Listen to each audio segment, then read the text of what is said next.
हरे कृष्ण बधाने स्वागत છે બધાનું ઇસ્કોન મેંગલુરુ વતી ચાલતા શ્રીમદ ભાગવતમના વર્ગમાં. તો મંગલાચરણથી હરે કૃષ્ણ બધાને.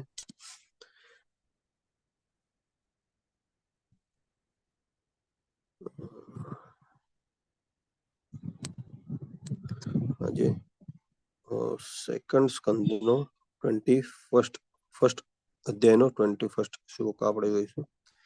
મંગલાચરણથી શરૂઆત કરી. મંગલાચરણ શેર કરું છું સ્ક્રીન પર.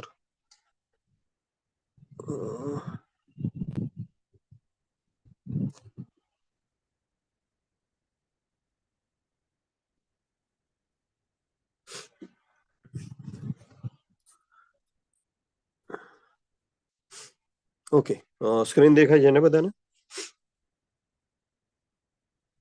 हाँ हाँ प्रभु जी, हरे कृष्ण. ओके, हरे कृष्ण.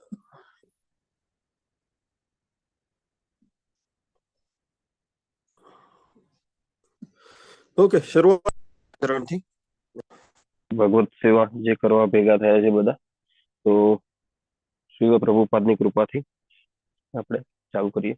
ઓમ અજ્ઞાનમ તિમિરાંધસ્ય જ્ઞાનાંજનશલાકયા ચક્ષુરુન્મીલિतं येन તસ્मै શ્રી ગુરુવે નમઃ. શ્રી ચૈતન્ય મનોભીષ્ટમ સ્થાપિतं येन भूतले स्वयं रूपः कदा मह्यं ददाति स्वपदान्तिकम्. वन्देऽहं श्रीगुरुः श्रीयुतपदकमलं श्रीगुरुन् वैष्णवांश्च श्रीरूपं साग्रजातं सहगण रघुनाथान्वितं तं सजीवं साद्वैतं सावधूतं परिजनसहितं श्रीकृष्णचैतन्यदेवं श्रीराधा कृष्णपादान् सहगण ललिता श्रीविशाखान्वितांश्च. हे कृष्ण करुणा सिंधो दीनबंधो जगतपते गोपेश गोपिका कांत राधा कांत नमोस्तुते. सप्त कांचन गौरांगी श्री राधे वृंदावनेश्वरी वृषभानुसुते देवी प्रणमामि हरिप्रिये. वाञ्छाकल्पतरुभ्यश्च कृपा सिन्धुभ्य एव च पतितानां पावनेभ्यो वैष्णवेभ्यो नमो नमः. नमो विष्णुपादाय कृष्णपृष्ठाय भीतवे श्रीमते भक्तिवेदांत स्वामिन् इति नामिने. नमस्ते सारस्वते देवे गौरवाणी प्रचारिणे निर्विशेष शून्यवादी पाश्चात्य देश तारिणे. जय श्री कृष्ण चैतन्य प्रभु नित्यानंद श्री गदाधर श्रीवासादि गौर भक्त वृंद. हरे कृष्ण हरे कृष्णा हरे कृष्ण कृष्ण कृष्ण हरे हरे हरे राम राम राम हरे हरे. राम राम हरे हरे. ओम नमो भगवते वासुदेवाय. ओम नमो भगवते वासुदेवाय. ओम नमो भगवते वासुदेवाय. ओम नमो भगवते देवाय. ओम नमो भगवते वासुदेवाय. ओम नमो भगवते देवाय. नारायणं नमस्कृत्य नरं चैव नरोत्तमम्. नारायणं नमस्कृत्य नरं चैव नरोत्तमम्.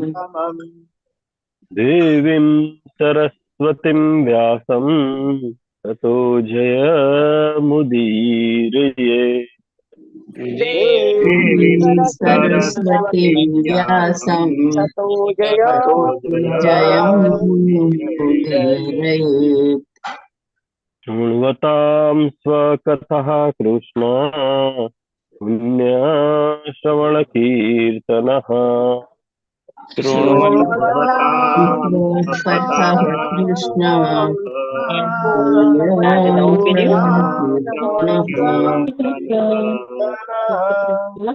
विधीयन्तः स्तोयभद्राणि विधुनोति सुहृत्ताम्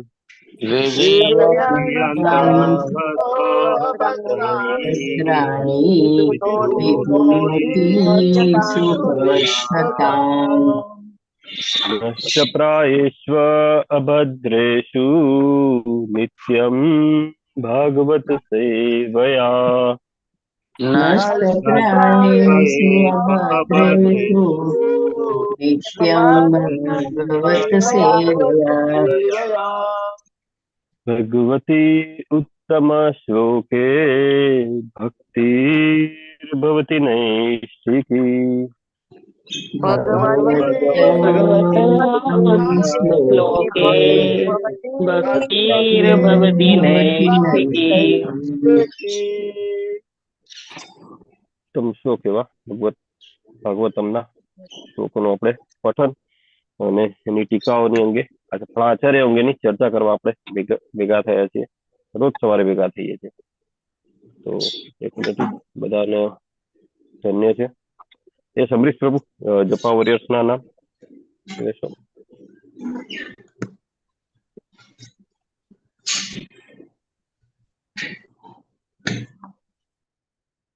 पुत्र प्रभुजी, अमरीशनाथ कृष्ण प्रभुजी, हेतल वाश्यम माताजी, किंजल कोली माताजी, जयेंद्र पंचाल प्रभुजी, जितेंद्रिय गोपेश प्रभुजी, अनिताबेन गोयल माताजी, हिरल पाठक माताजी, जयश्री पटेल माताजी, कलावती करुणा दात्री माताजी, नीतू जरीवाला माताजी, हिरणमय केशवी माताजी, ब्रजरानी विनीता माताजी, निहल पंचाल माताजी, रतिलाल ठक्कर प्रभुजी, रमेश पटेल प्रभुजी, मोनांतरिया माताजी, कमल प्रभुजी, नैना नडियादरा माताजी, उर्मिला साधु माताजी, राजेंद्र पधारिया प्रभुजी, स्वभक्ति श्रिया माताजी, शरद व्यास प्रभुजी, रंजन प्रजापति माताजी, विपिन विलास कृष्ण प्रभुजी, अतुला माताजी, जयेश डोडिया प्रभुजी, निर्मला बारोट माताजी, विक्रमी कृष्ण प्रभुजी, मीरा भट्ट माताजी, अर्चना दवे माताजी, भावनाबेन वाघेला माताजी, डॉक्टर कृपाल लाडवा माताजी, अंकिता भट्ट माताजी, स्वाति करकर माताजी, नैनेश प्रभुजी, विमला व्रजरानी माताजी, स्वानी पटेल माताजी, ललित कुमार वेद प्रभुजी, लीला मोहिनी प्रेमा माताजी, नीता बाल्या माताजी, संजय मांगरोडिया प्रभुजी, वेलुबा वाघेला प्रभुजी, भाविन पटेल प्रभुजी, अल्पा माताजी, मधुसूदन ठक्कर प्रभुजी, प्रेम प्रकाश हरि प्रभुजी, कल्पना परमार, कल्पेश परमार प्रभुजी, हरिणी काकेरी माताजी, मीनाबेन रावल माताजी, नैना माताजी, पारुल नायक माताजी, चंद्रिका परमार माताजी, जगदीश पाठक प्रभुजी, कृष्ण कुमार गुप्ता प्रभुजी, गायत्री मेवड़ा माताजी, भानुबेन केवटिया माताजी, हर्षदा विस्पुते माताजी, भूमि जोशी माताजी, सुशीला बगोरा माताजी, जिज्ञासा पित्रोड़ा माताजी, कोकिला माताजी, विशाल रावल प्रभुजी, बिन्नी रावल माताजी, हरे कृष्ण प्रभुजी. टोटल 70 હતા. થેન્ક યુ પ્રભુ તમારી સેવા માટે અને જે પણ જપ યજ્ઞમાં હાજર રહ્યા છે પોતાનો કિંમતી સમય આપીને એ બધાનો પણ આભાર છે. બધા ધન્ય છે કે આપણે આવી રીતે ગુરુ પરંપરા હેઠળ સ્પિરિચ્યુઅલ બોનાફાઇડ ગુરુના માર્ગદર્શન હેઠળ આપણે ભગવત પ્રાપ્તિ માટે પાપા પગલી શરૂ કરી છે. યસ, તો આપણે બીજા સ્કંદનો પહેલો અધ્યાયનો 21 21મો શ્લોક આજે આપણે જોઈશું. સ્ક્રીન પર દેખાય છે આઈ ગેસ બધાને? યસ પ્રભુજી. ઓકે. યસ્યામ સંધાર્યમાણાયામ યોગિનો ભક્તિ લક્ષણઃ यस्यां संधार्याणायां योगिनो યોગીનો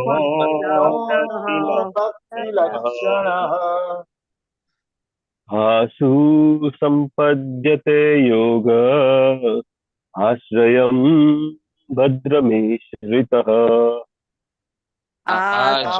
संपतते योग आश्रयं भद्रमेतः यस्यां संधार्यमाणायां योगिनो भक्तिलक्षणः यस्यां संधार्यमाणायां योगिनो भक्तिलक्षणः आसु संबत्ति योग आश्रयं भद्रमिश्रतः आशु संपद्यते योगः आश्रयं भद्रमीशतः यस्यां सन्धार्यमाणायां योगिनो भक्तिलक्षणः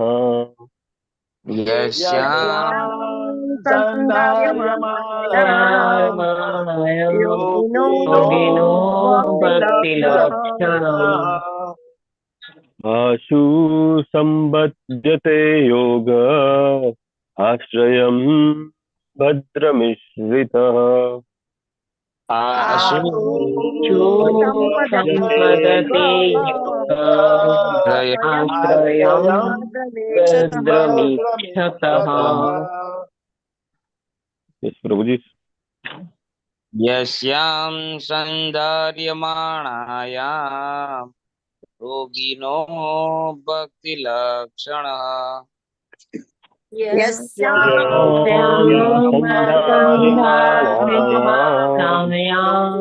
योगिनो भक्तिलक्षणः आशु संपद्यते योग आश्रयं भद्रम ईक्षतः संपद्यते योग आश्रयं भद्रमीक्षतः यस्यां सन्धार्यमाणायां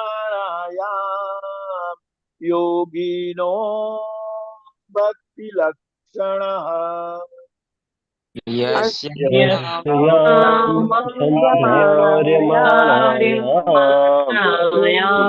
योगिनो भक्तिलक्षणः आसु संपद्यते योग आश्रयं भद्रमीक्षतः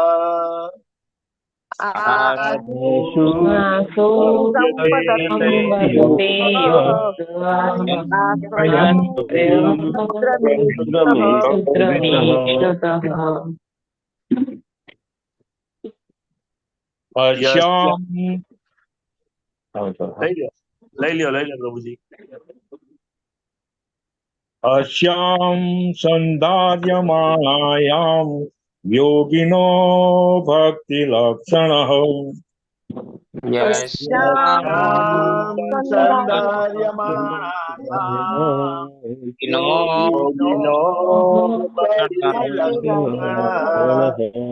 आशु संपद्यते योग आश्रयं भद्रमीक्षतः आशु संपद्यते योग आश्रयं भद्रमीक्षतः यस्यां सन्धार्यमाणायां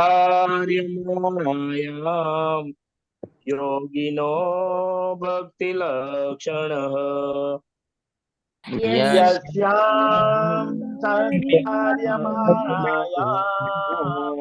योगिनो भक्तिलक्षणः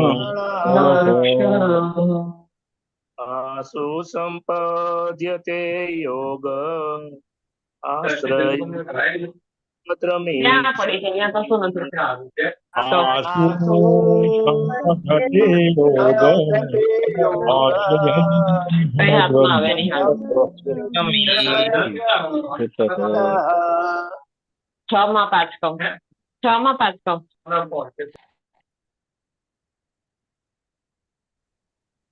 यस माता जी यस्यां सन्धार्यमाणायां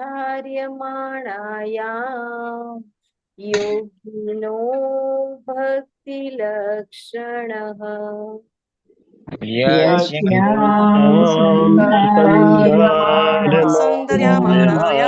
योगिनो भक्तिलक्षणः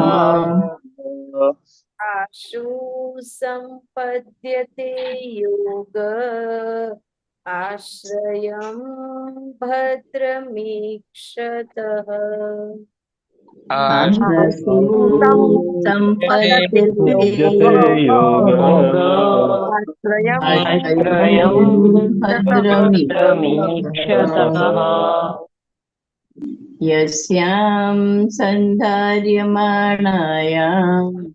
योगिनो भक्तिलक्षणः यस्यां सन्धार्यमाणायां योगिनो भक्तिलक्षणः आसु सम्पद्यते योग आश्रयं भद्रमीक्षतः आशु सम्पद्यते योग आश्रयं भद्रमीक्षतः यस्य सौन्दर्यमाणाय योगिनो भक्तिलक्षण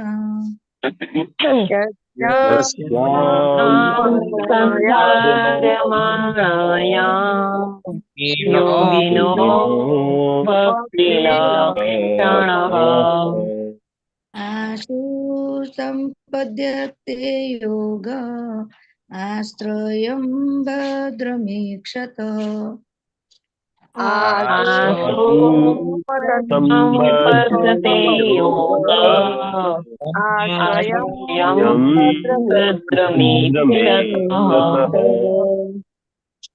यस्यां सन्धार्यमाणायां योगिनो भक्तिलक्षणः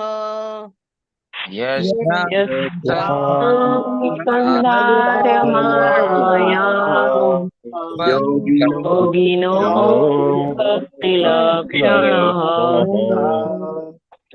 आसु सम्पद्यते योग आश्रयं भद्रमीक्षतः आशु सम्पद्यते योग आश्रयं भद्रमीक्षतः यस्यां सन्धार्यमाणायां योगिनो भक्तिलक्षणः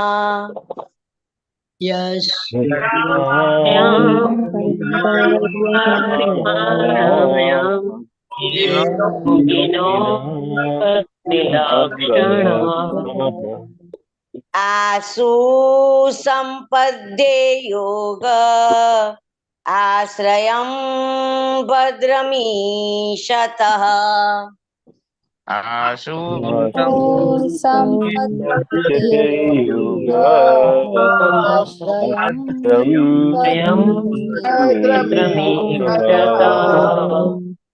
यस्यां सन्ध्यार्यमाणायां योगिनो भक्तिलक्षणः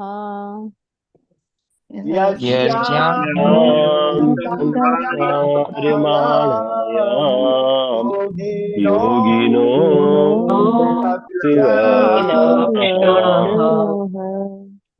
आसु सम्पद्यते योग आश्रयं भद्रमीक्षतः आशु सम्पद्यते योग आश्रयं भद्रमीक्षतः यस्यां सन्धार्यमाणायां योगिनो भक्तिलक्षणः यस्यां सन्धार्यमाणायां योगिनो भक्तिलक्षणः आशु सम्पद्यते योग आश्रयं भद्रमीक्षतः आशु सम्पद्यते सम्पद्यते योगः आश्रयं भद्रमीक्षतः જય શ્રી કૃષ્ણ. Yes.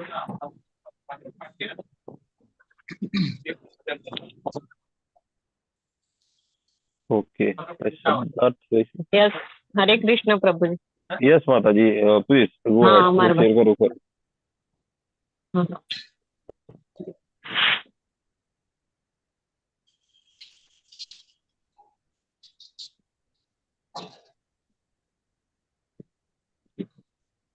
યસ માતાજી લઈ શકો છો તમે. यस्याम संधार्यमाणायां योगिनो भक्तिलक्षणः यस्यां रमायां योगिनो भक्तिलक्षणः आसु सम्पद्यते योग आश्रयं भद्रमीक्षतः आशु सम्पद्यते योग आश्रयं भद्रमीक्षतः.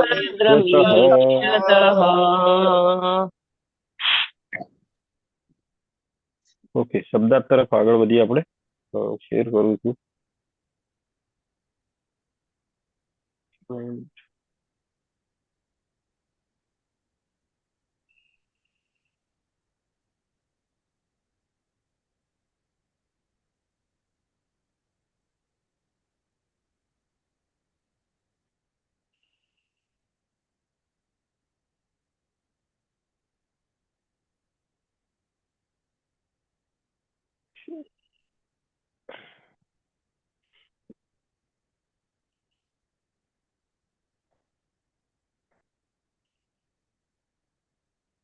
ઓકે દેખાય છે બધાને સ્ક્રીનમાં?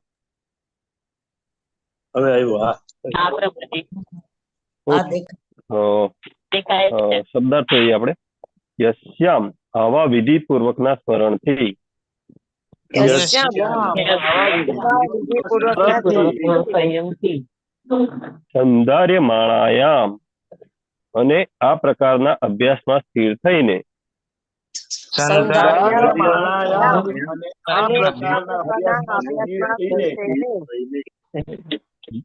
યોગીનઃ યોગીજનો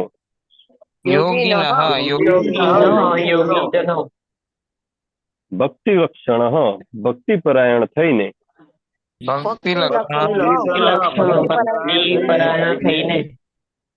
આશુ બહુ જલ્દી જ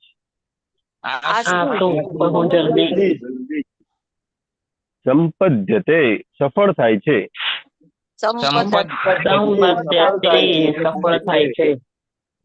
યોગ ભક્તિમય સેવા વડે જોડાણ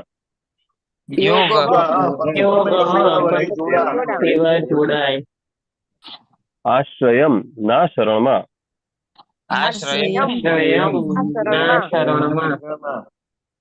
ભદ્રમ સર્વમંગલ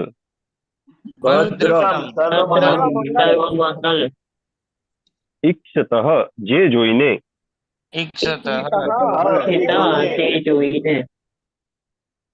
અનુવાદ લઈશું. Translation by his divine grace. Shri Prabhupada કી જય. હે રાજા, સ્મરણની આ પદ્ધતિ વડે અને ભગવાનના સર્વ મંગલકારી સાકાર સ્વરૂપના ધ્યાનમાં એકાગ્ર થવાથી મનુષ્ય બહુ જલ્દી જ ભગવાનની ભક્તિમય સેવા તેમના પ્રત્યક્ષ આશ્રયમાં પ્રાપ્ત કરી શકે છે. યસ રોહિત કુમાર પ્રભુ ભાવાર્થ લેશો. હરે કૃષ્ણ પ્રભુજી, દંડવત પ્રણામ. ભાવાર્થ બાય શ્રી લહેસી ભક્તિ વેદાંત સ્વામી પ્રભુપાદજીને જય. યોગિક ક્રિયાની સફળતા માત્ર ભક્તિભાવ ભર્યા વલણની સહાયતાથી જ મળી શકે છે. સર્વેશ્વરવાદ અથવા સર્વશક્તિમાન પરમાત્માની હાજરીની અનુભૂતિ સર્વત્ર કરવાની પદ્ધતિ એ મનને ભક્તિપરાયણ કરવા માટેની એક પ્રકારની કેળવણી છે. આ ભક્તિભાવના જ યોગીને તેના યોગાભ્યાસમાં સફળતા આપે છે. કોઈ પણ મનુષ્ય ભક્તિમય સેવાના મિશ્રણ વગર સફળતાની આવી ઉચ્ચ ભૂમિકા સુધી પહોંચી શકતો નથી. સર્વેશ્વરવાદના દર્શનથી જે ભક્તિમય વાતાવરણ સર્જાય છે તેનો પછીના દિવસોમાં ભક્તિમય સેવામાં વિકાસ થાય છે અને નિર્વિશેષવાદી માટે એ જ એકમાત્ર લાભ છે. ભગવદ્ ગીતા 12.5 સમર્થન કરવામાં આવ્યું છે કે આત્મ પ્રાપ્તિનો નિર્ગુણવાદ માર્ગ વધારે કષ્ટદાયક છે, કારણ કે તે પરોક્ષ રીતે ધ્યેય સુધી પહોંચે છે. જો કે નિર્ગુણવાદી પણ દીર્ઘ સમય પછી ભગવાનના વ્યક્ત સ્વરૂપથી અભિભૂત બને છે. હરે કૃષ્ણ પ્રભુજી. હરે કૃષ્ણ પ્રભુજી, થેન્ક યુ. ઓમ અજ્ઞાનમ તિમિરાંધસ્ય જ્ઞાનાંજનશલાકયા ચક્ષુરુન્મિલિતમ યેન તસ્મૈ શ્રી ગુરુવે નમઃ. બહુ સરસ પરપટ આપ્યો છે. તો જોયું આપણે સેટરડે સન્ડે તો આપણા બ્રિજ ક્લાસીસ હોય છે, પણ ફ્રાઈડે જોયું આપણે ધર્મેશ્વર પ્રભુએ બહુ સરસ રીતે સમજાવ્યું કે કેવી રીતે રજો અને તમો ગુણ વડે આપણે ભૌતિક પ્રવૃત્તિથી આપણે વિક્ષુબ્ધ થઈને મોહગ્રસ્ત બનીએ છીએ આ જીવનમાં. આપણું જે ફાઇનલ ડેસ્ટિનેશન છે, ફાઇનલ ગોલ છે, એનાથી આપણે ભટકીએ છીએ. બરાબર. તો એમાં જ એ જ શ્લોકમાં 20મા શ્લોકમાં કીધું હતું કે કેવી રીતે આપણા વિચારોને શુદ્ધ થવું જોઈએ, કેવી રીતે આપણે માયાદેવીથી અનટચડ રહેવાનો પ્રયત્ન કરવો જોઈએ. તો એ આપણે કેવી રીતે કરવું, તો એમાં એવું કીધું હતું કે મનુષ્ય વિષ્ણુ સાથેના સંબંધ વડે વિચારોને શુદ્ધ કરી શકે છે. તો એટલે એવું નથી કે ડાયરેક્ટ આપણને એકી ઝટકે મળી જાય.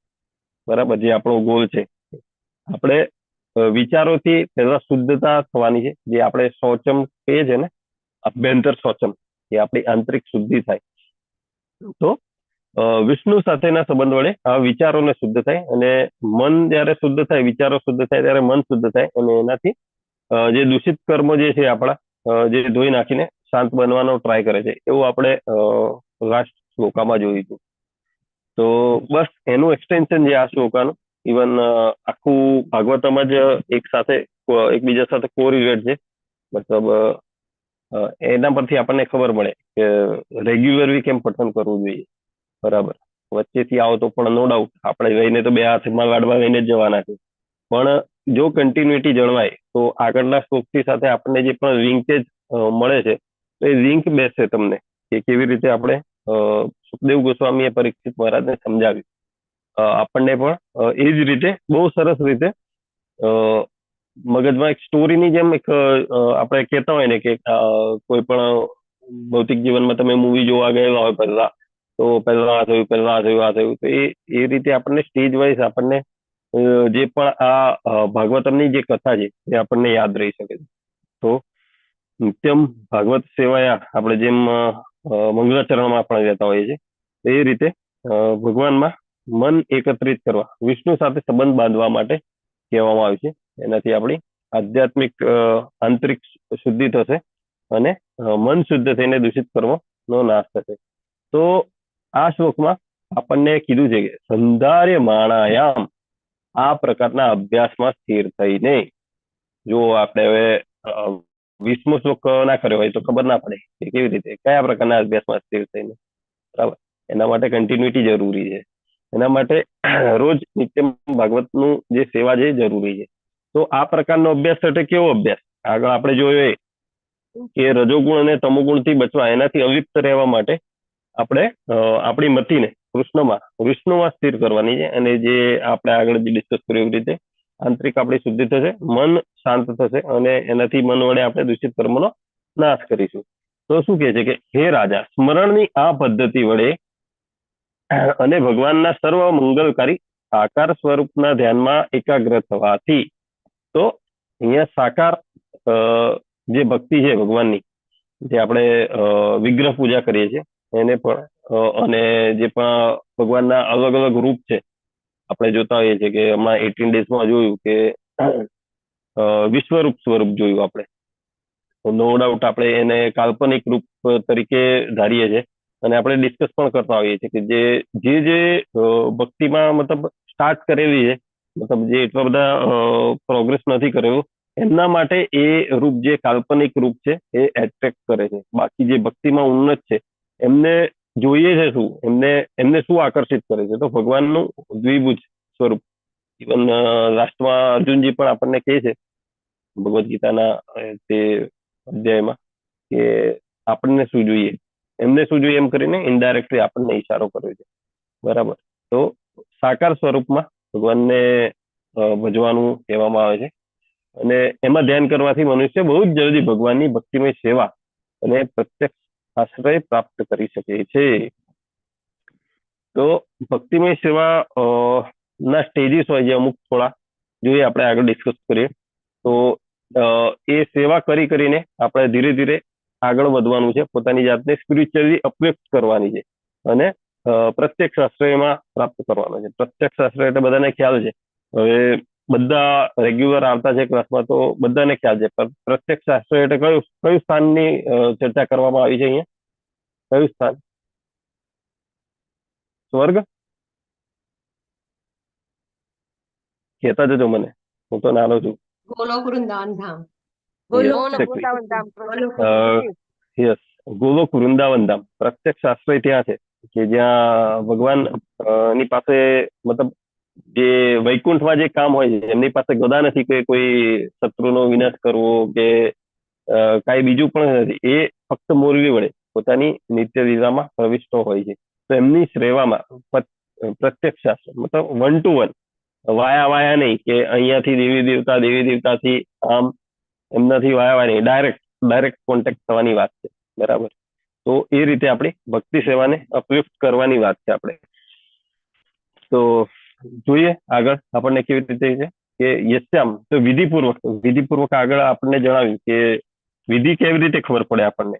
તો વિધિ શું છે આપણને ખબર ના હોય, આપણને વેદ વાંચવા પડે, આપણને પુરાણો વાંચવા પડે. તો એ બધું આપણા સ્ક્રિપ્ચર જે છે એ આપણી, મતલબ યુઝર મેન્યુઅલ કહેવાય કે ગાઈડ કહો કે જે પણ કહો એ છે. તો એ કળિયુગમાં એ બધું વાંચવું ઇમ્પોસિબલ છે. બધાને ખ્યાલ છે કે આપણી જે જીવનકાળ છે બહુ લિમિટેડ છે. બરાબર. તો એના માટે પણ વ્યવસ્થા કરેલી છે સ્પિરિચ્યુઅલ માસ્ટર. બરાબર. બોનાફાઇડ સ્પિરિચ્યુઅલ માસ્ટરના આશ્રય હેઠળ, એમના ઓબ્ઝર્વેશન હેઠળ આપણે આપણી ભક્તિનું પ્રગતિ કરીએ. કે એમને કીધેલું છે કે કેવી રીતે યસ્યામ, વિધિપૂર્વક કેવી વિધિ હોય કે આપણને સમજાવેલું છે કે સવારે મંગળ આરતી કરવાની, ત્યાંથી આપણે શરૂઆત કરીએ. બરાબર. શરૂઆત ત્યાંથી થાય અને ધીરે ધીરે જે આગળ કીધેલું છે ને કે ભક્તિમય સેવામાં પ્રાપ્ત થવા માટે, મતલબ જે અપલિફ્ટમેન્ટ છે એ ત્યાંથી શરૂ થાય. તો યસ, આપણે એમના સ્પિરિચ્યુઅલ માસ્ટરના માર્ગદર્શન હેઠળ, એમના આશ્રય હેઠળ તો આગળ વધવું જોઈએ. તો કહેવાય છે ને કે આધ્યાત્મિક કોઈ પણ સ્પિરિચ્યુઅલ પ્રોસેસ હોય ને તો કૃષ્ણ સાથે કે જોડાયા વગર સિદ્ધ થતી નથી. બરાબર.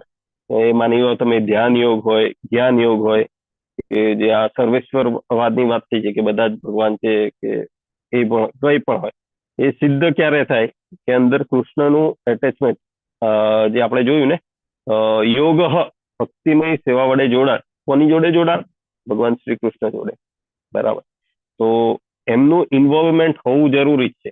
ઇન્વોલ્વમેન્ટ એમનું ડેફિનેટલી હોય જ છે, પણ આપણી મતિ, આપણી પ્યોરિટી, આપણી માઇન્ડની જે કહેવાય ને કે ક્લેરિટી હોવી જરૂરી છે કે કૃષ્ણ સાથેનું, મતલબ એમના વગર કાંઈ નથી. જે આપણે જોતા હોઈએ છીએ કે 5 કારણો હોય છે ને કોઈ પણ કાર્ય સિદ્ધ થવાના. કોને ખ્યાલ છે? ભગવદ્ ગીતામાં જોતા હોઈએ છીએ 5 કારણો કોઈ પણ કાર્યને સિદ્ધ થવા માટેના. ખ્યાલ છે કોઈને? હરે કૃષ્ણ પ્રભુ. યસ, બોલો પ્રભુ. કર્મ કરતા વિભિન્ન પ્રયાસો, ઇન્દ્રિયો, પછી એક અને પરમાત્મા. હા, જે મેઇન છે ભગવાન છે કે ક્યારે સફળ થાય. બરાબર. સફળ ક્યારે થાય કે સંપદ્યતે, સફળ થાય છે. ક્યારે સંપદ્યતે થાય? યોગ ભક્તિમય સેવાના જોડાણ વડે. આશ્રયમ, કોના શરણમાં કે ભગવાન શ્રી કૃષ્ણના શરણમાં. ત્યારે આપણે ભગવાન સાથે યોગ કરીએ, જોડાણ કરીએ, એમના આશ્રય શરણમાં જઈએ, ત્યારે ભદ્રમ થાય. કે આપણે જોઈએ છે કે નષ્ટ પ્રાય શું અભદ્ર શું? અભદ્ર ક્યારે નષ્ટ થાય કે જ્યારે આપણે ભગવાન સાથે જોડાણ કરીએ, એમની સાથે લિંક કરીએ, એમની લિંક ને આપણે ક્લેરિટી મળે આપણને કે જે પણ જે એમના થકી છે, તો ત્યારે બધું સર્વ મંગળ થાય છે અને એના પછી જ આપણું અપલિફ્ટમેન્ટ ચાલુ થાય છે. બરાબર. તો આપણે આગળ વાત કરીને કે સ્પિરિચ્યુઅલ એડવાન્સમેન્ટ કરીએ આપણે આવી રીતે કે આધ્યાત્મિક પ્રગતિ કરવી છે, તો એના સ્ટેજ થોડા આપણા ગુરુ મહારાજે આપણા જે પણ સિનિયર ડિવોટી છે એ બધાએ આપણા સ્ક્રિપ્ચરમાંથી ટાંકેલા હોય છે આપણે પાસે. તો 3 સ્ટેજ છે એડવાન્સમેન્ટના. તો પહેલું તો જે છે સંબંધ જ્ઞાન. સંબંધ જ્ઞાન શું હોય છે કે આપણો પરમેશ્વર સાથેનો સંબંધ બાંધવા માટે કે સ્થાપવા માટે જે આપણને એ સ્ટેજ હોય કે આપણે બાંધીએ, પહેલા આપણને ખબર નથી હોતી કે માની લો કે કૃષ્ણ ભાવનામૃતમાં આવ્યા પહેલા આપણે મતલબ નિર્વિશેષવાદમાં માનતા હોઈએ કે સર્વેશ્વરવાદમાં પણ માનતા હોઈએ, તો એ વખતે આપણને માની લો કે ભગવાનની કૃપાથી કોઈ વૈષ્ણવ મળ્યા કે આવી રીતે કોઈ લિંક મળી અને આપણે કોઈ ક્લાસમાં જોડાયા, ત્યારે ખબર પડે કે ના ના, પરમેશ્વર સાથેનો મારો સંબંધ તો મને જે પહેલા ખબર હતી એ નથી. તો આપણા સ્ક્રિપ્ચર ના જણાવ્યા પ્રમાણે તમે થોડુંક રીડિંગ કરો તો આપણને ભગવદ્ ગીતામાંથી ભાગવતમાંથી પણ ખબર પડે કે સંબંધ બાંધવા માટે કે સ્થાપવા માટે જે પણ સ્ટેજ હોય કે મારે એમના નિત્ય દાસ બનવાનું છે, એમની સેવા કરવાની છે. અલ્ટિમેટ ગોલ શું છે મારો? સ્વર્ગ નથી. અલ્ટિમેટ ગોલ મારું નિત્ય લીલા પ્રવિષ્ટ જે છે ભગવાન, ત્યાં એમના આશ્રયમાં એમની સેવા કરવાની છે. તો એ જયારે ક્લેરિટી મળે, જે પહેલું સ્ટેજ છે એને સંબંધ જ્ઞાન કહેવાય, કે આપણને ખબર પડે કે ભગવાન સાથેનો શું સંબંધ હોવો જોઈએ આપણે. બરાબર. ઘણા બધા ભાગવતમ જે સપ્તાહ ચાલતા હોય છે તે બધામાં ઘણું બધું મિસકન્સેપ્ટેશન ચાલતું હોય કે ડાયરેક્ટ 10મો અધ્યાય 10મો સ્કંદ લઈ જાય, સોરી. તો એ થોડુંક મિસઇન્ટરપ્રેશન થાય છે કે આપણને ખબર નથી હોતી કે ભગવાન સાથે એક જ સંબંધને જોવે છે. મોસ્ટલી બધા એક જ સંબંધને જોવે છે જે એમાં હોય. તો આપણે એના માટે આપણને આ જે સ્પિરિચ્યુઅલ માસ્ટરની જે માર્ગદર્શન હેઠળ આગળ જવાનું, તો આપણને ખબર પડે કે સંબંધ શું છે. તો એ સંબંધનું જ્ઞાન થાય, એ પહેલું સ્ટેજ છે. બીજું સ્ટેજ શું છે કે અભિધેય. અભિધેય શું છે કે જે સંબંધ બંધાયો ભગવાન સાથે એના અનુસાર કાર્ય કરવા નિર્દેશ કરે છે. એ ક્યારે ખબર પડે? પહેલા તો ખબર પડે, ક્લેરિટી આવે કે મારો ને ભગવાનનો સંબંધ શું છે. એ પહેલું સ્ટેજ થઈ ગયું. અને બીજા સ્ટેજમાં ખબર પડ્યા પછી એ સંબંધને કેવી રીતે વિકસાવવા. આપણે પણ ભૌતિક જીવનમાં પણ જોતા હોઈએ છીએ ને કે પહેલા મતલબ કોઈ પણ લગ્ન થતા હોય તો પહેલા એન્ગેજમેન્ટ થાય, પહેલા 2 જણા મળે અને એ પછી એ બંને થોડા મતલબ જયારે મેરેજ અને એન્ગેજમેન્ટનો વચ્ચેનો પીરિયડ હોય એ બધામાં એકબીજાને સમજે, શું ગમે છે, શું નથી ગમતું, શું કરવું જોઈએ, એને ખુશ રાખવા, શું ના કરવું જોઈએ, એ બધી પ્રોસેસ હોય છે. તો સેમ સિમિલરલી આધ્યાત્મિક સ્પિરિચ્યુઅલ પ્રોગ્રેસમાં પણ, એડવાન્સમેન્ટમાં પણ આવી રીતે અભિધેય કે આપણો ધ્યેય શું છે એ એના માટે આપણે એના અનુસાર કાર્ય કરવાનો છે કે કર્મ કરવાના છે. કે નિષ્કામ કર્મ કહીએ આપણે, કે આપણે જે હોય સકામ કર્મમાંથી નિષ્કામ કર્મ તરફ જે આપણે પ્રગતિ કરીએ ને, કે જે છે એ બધું મારા ભગવાન માટે છે, જે એ મારા સંબંધ માટે છે, મારા સંબંધના બેટરમેન્ટ માટે છે.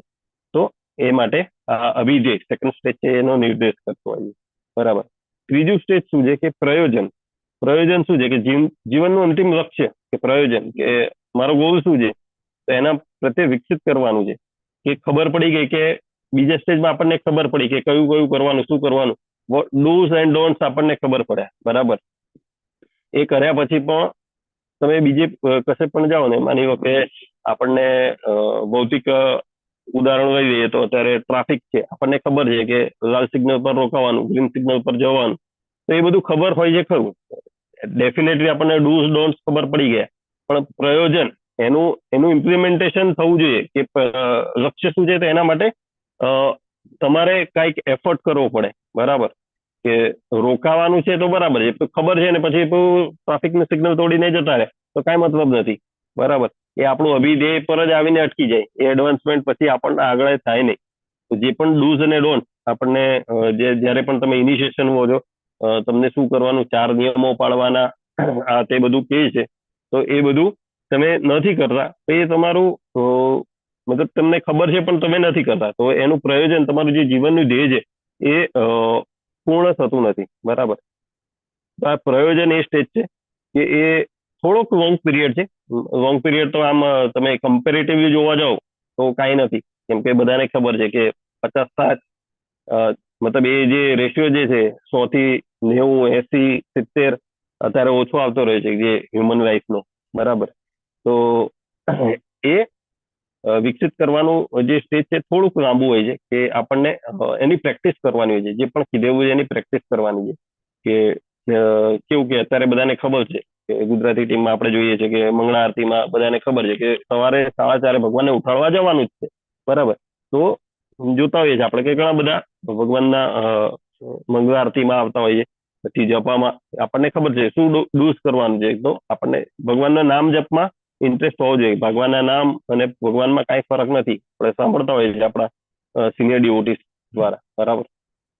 તો એ જપ કરવાના જે 16 રાઉન્ડ આપણને મતલબ સજેસ્ટ કરેલા છે આપણા ગુરુજનો, તો એનું આપણે જે ઇમ્પ્લિમેન્ટેશન કરીએ એ આપણું પ્રયોજનનું સ્ટેજ છે, થર્ડ સ્ટેજ છે, બરાબર. તો ત્યારે આપણને પ્રેમ પુનઃ અર્થો મહાન એટલે જે ભગવાનનો જે પૂર્ણ પ્રેમ કહેવાય એની આપણને પ્રાપ્તિ થાય, બરાબર છે.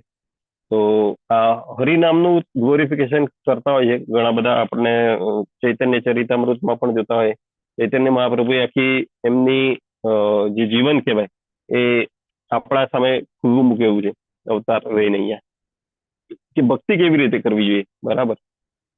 તો એ રીતે આપણે સ્પિરિચ્યુઅલ લાઈફમાં આગળ વધવું જોઈએ કે ભક્તિ કરવા માટે આપણને જે જાપ કીધા છે, જાપ કરીએ તો શું થાય છે, ભૌતિક પદ્ધત જે પણ એન્ટેગમેન્ટ હોય જે બધા કે તમારે જે જન્મ મૃત્યુનું જે ચક્કર હોય એમાંથી આપણને છૂટકો મળે છે. પછી બીજો ઓપોર્ચ્યુનિટી આપણને આ શ્લોકમાં જ કીધેલી છે કે કેવું પ્રત્યક્ષ સેવા પ્રાપ્ત થાય, કે ચરણ કમળ જોવાનો, એમને સર્વ કરવાનો, એમની સેવા કરવાનો મોકો મળે છે. ક્યારે? કે જયારે આપણે ભક્તિ યોગ મતલબ અંદર મિક્સ કરીએ ત્યારે. અને આ ભાવાર્થમાં પણ પ્રભુપાદે બહુ સરસ રીતે કહ્યું છે કે ભક્તિમય સેવાના મિશ્રણ વગર સફળતાની કોઈ પણ આવી ઉચ્ચ ભૂમિકા સુધી પહોંચાતું નથી. એટલે સ્ટાર્ટ કરવાનું છે કે ભક્તિ યોગને થોડો કરીને, જે આપણે ઉદાહરણો લેતા હોય છે ને, એક ગ્લાસમાં મતલબ કન્ટામિનેટેડ વોટર હોય છે કે કાળા કલરનું વોટર છે, તેમાં આપણે સારું વોટર જે પ્યોર વોટર હોય, ક્લીન વોટર, એ નાખીએ તો ભરતા જે પણ એનું કન્ટામિનેશન છે એ દૂર થઈ જાય છે. તો એ ધીરે કરીને આપણે આગળ વધવાનું છે, બરાબર. તો એ જ વસ્તુ છે. અને જાપનો પણ મહિમા છે કે પ્રેમપૂર્ણ પરમાનંદ મળે છે આપણને, કે જાપ જયારે આપણે કરીએ ત્યારે આપણું આગળ જોયું એમ આપણી 20 મિનિટ રાખજો બાબુ. મેં મંદિરમાં કરી દીધું કેન્સર. બાબા લગ્ન કરવાનું જ ના પાડતું કે મારે કોઈ ખર્ચો કરે. અમરીશનાથ પ્રભુ, ઓકે, ઠીક છે. તો આપણે નામ અને ભગવાનમાં કઈ ફરક નથી હોતો એ પણ જોયું. અને આ જ્ઞાન ક્યાંથી મળે? કે આપણને ગુરુ આપે છે. ગુરુ આપે આપણને જયારે પણ ઇનિશિએશન લઈએ, આપણે જયારે પણ એમના આદેશ આપણે બધું જે બુક્સ વાંચીએ, આપણે એમના જે પણ સ્ક્રિપ્ચર વાંચીએ, ત્યારે આપણને ખબર પડે કે માયાથી પરે હોય એ લોકો જ નામ અને ભગવાન વચ્ચેનો કાંઈ ફરક નથી એ સમજી શકે છે, બરાબર. તો જયારે પણ આપણે ભક્તિમય સેવામાં આવીએ, જાપ કરીએ આપણે, ત્યારે પ્રેમપૂર્ણ પરમાનંદમાં આવીએ છીએ કે મૂળ પ્રેમ પ્રગટ થાય. જે દિવ્ય ભગવાનનો પ્રેમ હોય એ પ્રગટ થાય. એ પ્રારંભિક અવસ્થા છે કે ભાવ આવે ભગવાન માટે, આપણને પરમાનંદ આવે, બરાબર. આપણે જોતા હોઈએ છીએ કે એ સ્ટેજ ઉપરથી રહસ્યનું ઉદ્ઘાટન થાય. કેવા રહસ્યો કે ભગવાનની જે પણ લીલાઓ છે, ભગવાનને જે પણ અવતારો જે છે એ બધાનું આપણને મતલબ ફીલ થાય. તમે જુઓ ને તો એ ભાવ સ્ટેજ અને પરમાનન્ટ સ્ટેજ તમે ઘણા બધા જોયું હશે કે ઘણા લોકો જાપ કરતા એટલા હસતા હોય છે, કેટલાને રડવું આવતું હોય, આંખોમાંથી આંસુ ભરાઈ જતા હોય. જયારે પણ આપણે દર્શન મંદિરના ખુલે ત્યારે તમે જુઓ તો ઘણા બધાના લોકોના આંખમાં આંસુ આવતા છે. ઘણા બધા લોકો એટલા બધા ખુશ થઈ જાય છે કે અંદરથી નાચવા માંડે ભક્તિ માટે, બરાબર. તો જ્યાં કીર્તન જે છે, કીર્તનમાં નાચવાનું, ભગવાનના દર્શનમાં રડવાનું, ભગવાનના જાપ વખતે હસવાનું, રૂવાટા ઉભા થઈ જવાના, આ બધા જે છે ને ભાવ સ્ટેજ પર છે. તો એ ત્યાંથી બધા રહસ્યોનું ઉદ્ઘાટન થાય. રહસ્યોદ્ઘાટન એવો શબ્દ વાપરવામાં આવ્યો છે. તો ત્યારથી આપણને કે આવું પણ હોય મતલબ કેવું કે ભાવ હોય. આપણે અત્યારે કેવું કે જ્યાં સુધી આપણને કાંઈ ખબર ના હોય ને ત્યાં સુધી એટલું બધું લગાવ નહીં થાય, પણ જેવું ખબર પડે ને કે ના ભગવાન તો આવું પણ કરી શકે, ના ભગવાન તો મારી માટે આવું પણ કરી શકે છે, તો એ તમારું એક્સાઇટમેન્ટ, તમારું જે પણ રહસ્ય જે છે એ એક ઉકેલાતા જાય છે. બરાબર. તો એ રીતે આપણે જઈએ તો પણ આને બીજી રીતે આપણે નહીં લેવું જોઈએ કે ઘણી જગ્યાએ આપણે જોતા હોઈએ છીએ કે આગળ જેમ વાત કરી કે 10મા સ્કંદની પણ વાત કરી કે ડાયરેક્ટ ભાગવતમમાં છે. એ ભાવ અને પરમાનંદ અને જે પણ એના માટે એક વર્ડ છે, મને યાદ નથી આવતો, આઈ કેન રિકોલ, પણ એ જે છે એ વર્ડ, તો એમાં આપણે પડવું નહીં જોઈએ કે ખોટો દેખાડો નહીં થવો જોઈએ. બરાબર. આ જે વાંચીને કે આપણને થયું છે કે ભાઈ આવું થાય સિમ્ટમ્સ આવે, તો એવા આપણે અંદરથી લાવવાનો પ્રયાસ ના કરવો જોઈએ, એ સ્વયં સ્ફુરિત હોય. બરાબર. તો યસ, સહજ્યાવૃત્તિ. થેન્ક યુ માતાજી. એ સહજ્યાવૃત્તિ ના થવી જોઈએ, જે આપણને મતલબ દુનિયાને બતાવવા, ભૌતિક દુનિયામાં મતલબ કોઈનું નથી, બધાને ખ્યાલ છે, તો મિથ્યા પ્રયત્નો કરવા જોઈએ નહીં સહજ્યાવૃત્તિ વાળા, કે કોઈને હું આ કરીને એટેક કરું કે હું બહુ મોટો કૃષ્ણ ભક્ત છું કે બહુ મોટો ભક્ત છું, એવી આપણે આશા ના રાખવી જોઈએ. આપણને કીધું છે સ્પિરિચ્યુઅલ માસ્ટરે, બસ એ પ્રમાણે આપણને નિત્ય આશ્રય માટેના પ્રયત્નો હોવા જોઈએ આપણા બધા. બરાબર. તો હસવું, રોવું, નાચવું, અવાજ વળખડાવો, આ બધા શુભ સંકેતો હોય છે. બરાબર. તો ક્યારે આવે આ બધું? આપણને જ્ઞાન થાય ત્યારે. પણ જ્ઞાન થાય કોને થાય? કે બુદ્ધિમાન બનીએ ત્યારે. બુદ્ધિમાન ક્યારે બનીએ આપણે? બુદ્ધિમાન બનવા માટેની પણ આપણને કીધું છે ભગવદ્ ગીતામાં. કયો શ્લોક છે? 10.8 ચતુશ્લોકી ગીતાનો. કોને આવડે છે? કોઈ ટ્રાય કરો મારી સાથે બોલવાનો.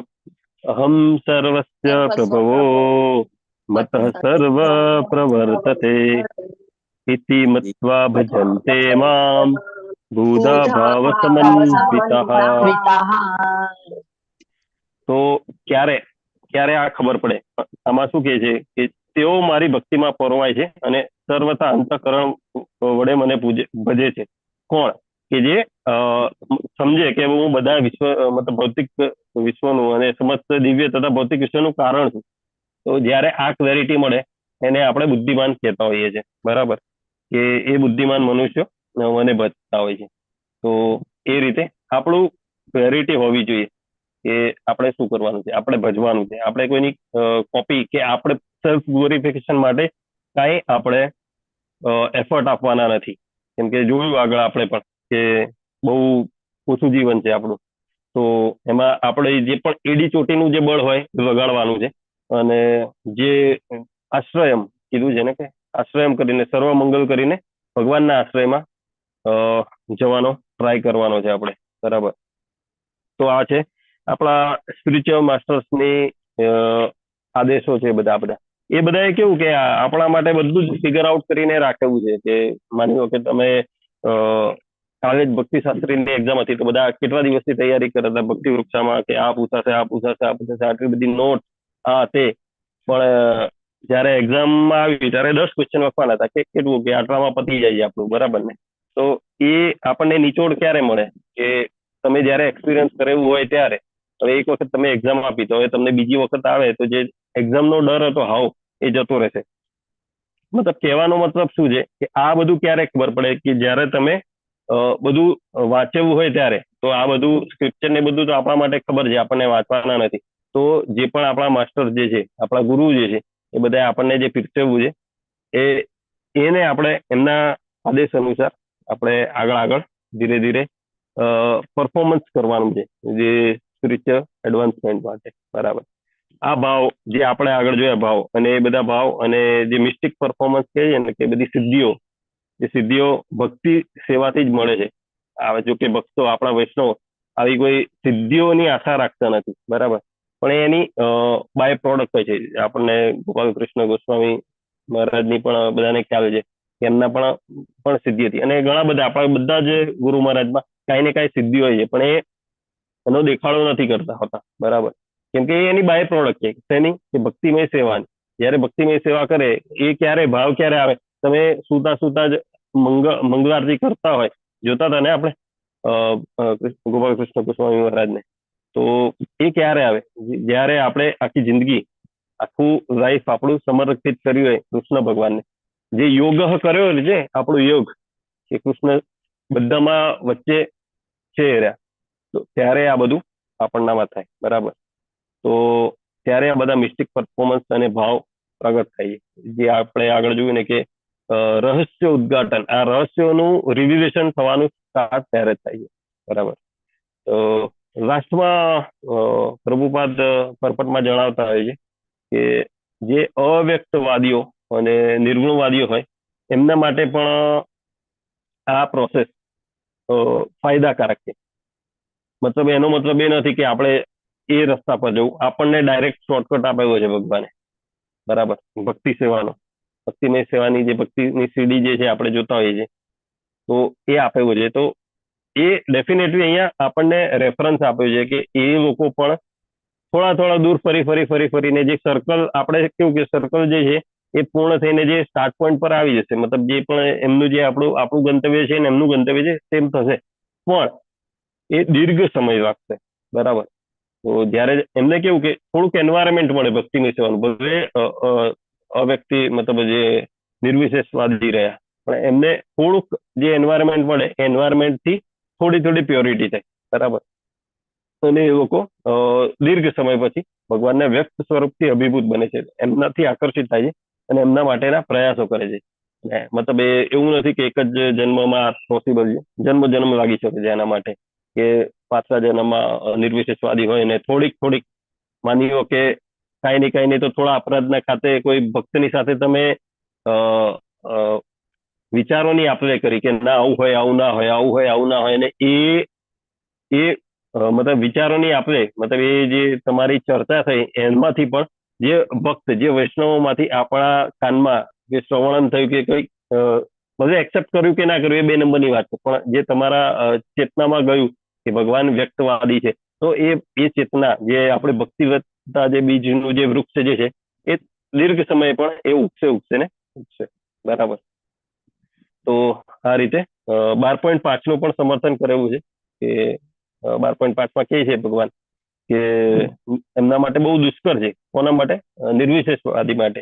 એમના માટે બહુ દુષ્કર છે કે મને પામવાનું, પણ જ્યારે તમે વૈષ્ણવના સંગમાં આવો ત્યારે તમે ગુરુની મતલબ ઇનિશિએશન લો અને એના તમે આદેશોનું પાલન કરો, ત્યારે આ ધીરે ધીરે જે એક પ્રોસેસ છે એ ચાલુ થઈ જાય. તો વહેલા કે મોડા એ તમને ભગવાનના વ્યક્ત સ્વરૂપ સુધી જે નિત્યમ સંપદ્યતે સફળ થાય છે.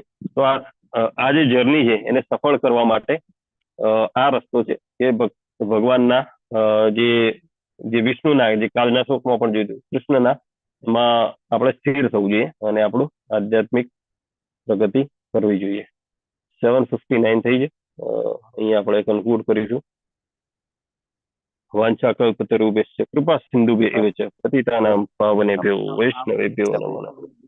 અનંત કોટિ વૈષ્ણવ કી જય. પ્રભુપાદ કી જય. ભાગવતમ કી જય. સદગુરુ દેવ કી જય. હરે કૃષ્ણ હરે કૃષ્ણ કૃષ્ણ હરે હરે હરે રામ હરે રામ રામ રામ હરે હરે.